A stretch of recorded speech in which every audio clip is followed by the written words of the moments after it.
皆さんごきげんよう、上川薫です。今回取り上げる話題はウクライナ情勢。地上波のニュース報道では細かなところまでは伝えてくれないようになりました。ぜひともこのチャンネルでウクライナ情勢についての日々の動きについて追っていってください。まず最初に取り上げる話題は、ウクライナ、ロシア双方の相手国に対する遠距離攻撃。こちらの映像はウクライナの首都キーウ、市場の背後においては、ロシア軍のミサイル攻撃によって大きな黒煙が立ち上っています。相変わらずロシアはウクライナの非軍事施設に対する攻撃を行い続けています。例えばこちらはキーウポストの記事。ロシアの攻撃により、ウクライナのドリップコーヒー製造のパイオニアであるアイデアリストの生産が破壊された。ロシア軍の攻撃により、アイデアリスト社のコーヒー生産が損害を受け、死傷者や火災が発生した。復旧の時期は不明のままである。こちらが火災の様子。ロシア軍にとっては、ウクライナで生産されるドリップコーヒーですら攻撃対象になってしまいます。一方、ウクライナ軍によるロシア側に対する攻撃。こちらはロシア軍に占領されているルハンスク州石油備蓄基地に対する攻撃。石油の精製施設ではありませんが、石油の貯蔵タンクに対する攻撃を行えば、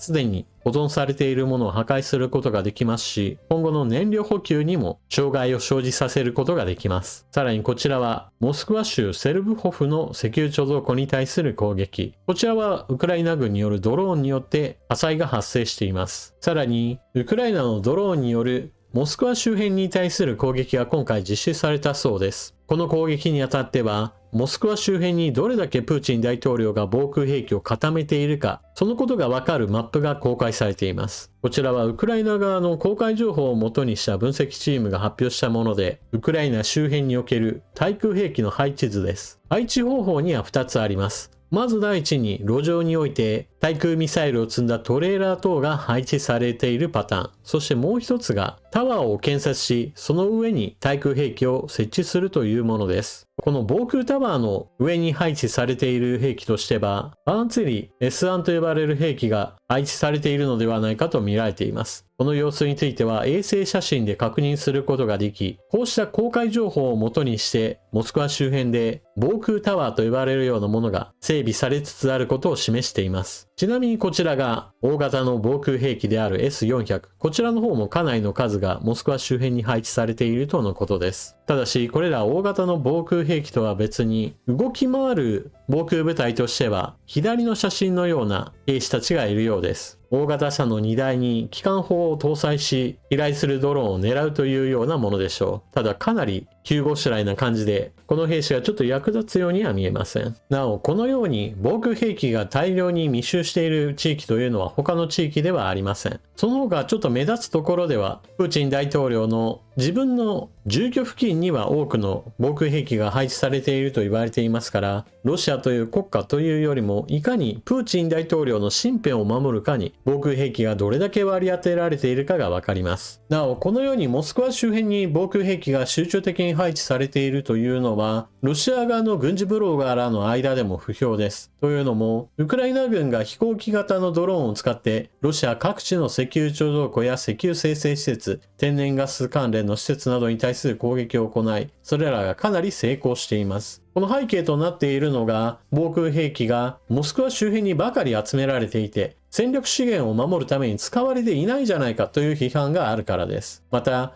これらウクライナ軍の攻撃に伴って、ロシア側の通信網を利用しているのではないかといった疑いがあることから、攻撃を受けた施設のある周辺地域においては、インターネット通信そのものに対する規制がかけられていると言われています。この規制によって、ものすごくインターネットに接続しても通信速度が遅いといったことが多くの人々の不満になっているそうです。この措置についてもロシア側の軍事ブロガーらが批判しています。というのも、ウクライナ軍のドローンがロシア側の通信網を使って位置情報を確認しているというような話については、確かにその兆候はあるものの、現在では主流ではないと言われています。そのため、インターネット網を遮断することそれ自体が、かえってロシア側の軍内部における情報通信についても阻害しているのではないかという話があるのです。ウクライナ軍のドローンが飛来してきた、それがどこを通っていて、どの部隊が対応すべきかといった連絡網が十分に機能していないのは、ロシア軍が行っているこの情報通信の規制が足を引っ張っているのではないかというのです。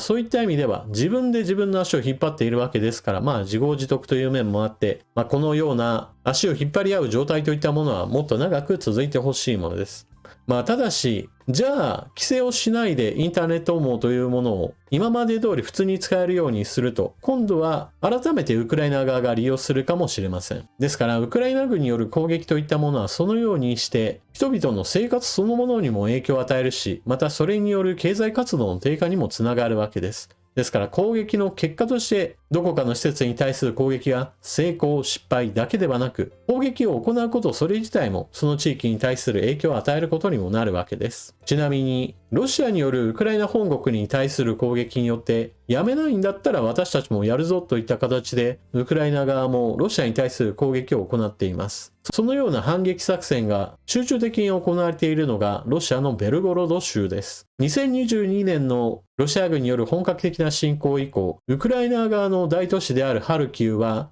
延々と攻撃を受け続けています。現在でもなお抵抗を続けているハルキウ州においては攻撃が続いているわけなので、そのお返しといった形でロシア側のベルゴロド州が反撃を受けているわけです。ですからここ最近はベルゴロド州の発電所や変電所に対する攻撃もあって、停電が長期化する地域も発生しているとのことです。そしてこのような反撃作戦はベルゴロド州だけで今は済んでいますが、これからはもっと他の州においてもウクライナが発電所や変電所を攻撃するといったことも可能性としては浮上しています。モスクワだけに防空兵器を集めるというこの考え方そのものがウクライナ軍による攻撃のチャンス拡大につながっているわけです。ちなみにロシア国内における燃料不足の問題に関しては悪化した地域が新たに追加されました。モスクワタイムズより何らかの問題が発生しています。スベルドロフスク地方では95オクタンガソリンが販売されなくなった。ロシアの燃料事情はウクライナによる石油生成への攻撃により悪化の一途をたどっている。スベルドロフスク州のガソリンスタンドは95オクタンガソリンの販売を停止した。地元住民によると民間のスタンドだけではなくガスプロム、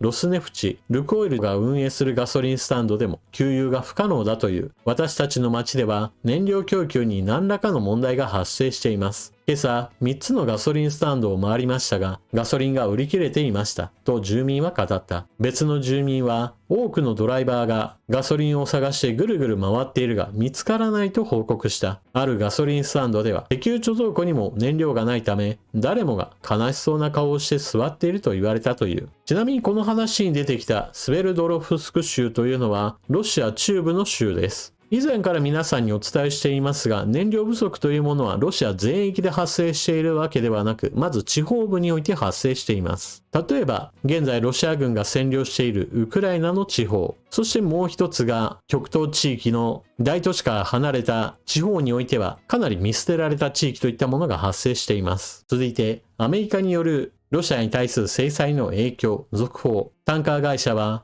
トランプ大統領の制裁を受けてロシア産原油の輸送を拒否し始めた。西側諸国の港から輸出されるロシア産原油の3分の1を輸送しているギリシャのタンカー会社はトランプ政権による制裁を受けロシアの石油会社との取引を拒否し始めている。ロイター通信は今年毎月1000万から2000万バレルのロシア産原油を輸出していたギリシャ船出の取引状況が10月下旬に最低限にまで落ち込んだと報じています。さらに制裁強化以降、運賃は大幅に上昇。ロシア本国からインドの港までウラル原油を1隻輸送するコストは月初は700万ドルだったが現在は800万ドル。さらに一部の船会社では1航海あたり1000万ドルにまで値上げしているとのことです。輸送コストの上昇といったものは確実にロシア産原油を買う理由というものをなくしていくこととなります。制裁の意味がないという規定というものは全く当てはまらないでしょう。最後に、ウクライナが次期主力戦闘機に据えようとしているグリペン戦闘機に関連するニュース。サーブ、ウクライナにグリペン工場建設を検討中と経営責任者が語る。ウクライナ向けにスウェーデン製グリペン戦闘機100から150機を製造する意向書が締結された後、製造業者は需要に対応するため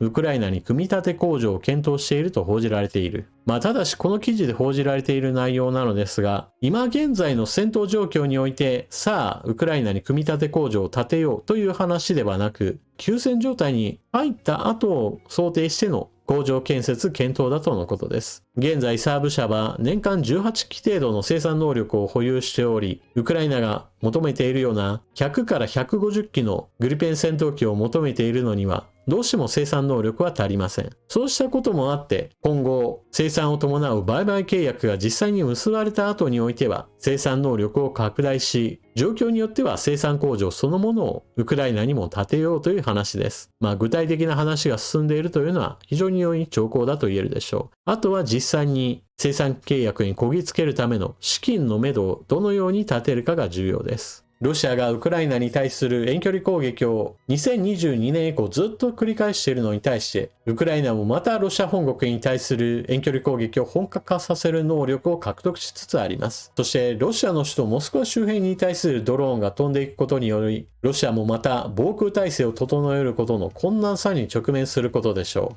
特にウクライナ軍の低空飛行型のドローンであれば接近になかなか気づかれにくいものです。これらに対応しようと思えば非常に多くの防空部隊、防空の兵士を配置する必要があります。一方においてわざと対空ミサイルで撃墜されることを狙ったような動きをすれば、それは費用対効果という問題に突き当たります。1000万円の大型ドローンを何億円もする大型の対空ミサイルで撃墜するというのは持続性がありません。ウクライナが抱えた問題をロシア側も今後は抱えるといったことを考えると、モスクワ周辺に対するドローン攻撃を実施するというのは、ロシアに攻撃の予算を振り分けるのではなく、防御側にも予算を費やせようという戦略的な意図があるのは明らかでしょう。というわけで今回の動画はここまで。最後までご視聴いただきありがとうございました。チャンネル登録していない方はぜひともこの機会にチャンネル登録していってください。それでは次の動画でまたお目にかかりましょう。またね。